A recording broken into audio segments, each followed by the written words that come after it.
সকাল সকাল চলে গেলাম বড় মাকে দর্শন করতে। এখন বাজে ভোর 5টা। এটা হলো কালী পুজো পরের দিনের ভিডিও। আমি ভেবেছিলাম ভোরবেলা গেলে হয়তো ফাঁকা পাওয়া যাবে, কিন্তু আমার ধারণা পুরো ভুল। এই দেখো নৈহাটি চলে এসেছি। এ হচ্ছে মেজো মায়ের মূর্তি।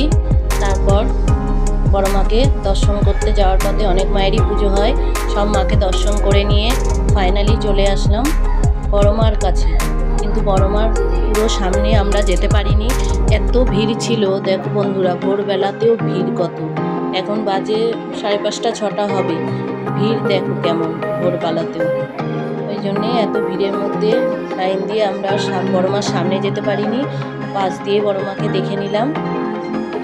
বড় মা সবার মঙ্গল করুক। তারপর বড় মাকে দর্শন করে আমরা বেরিয়ে গেলাম।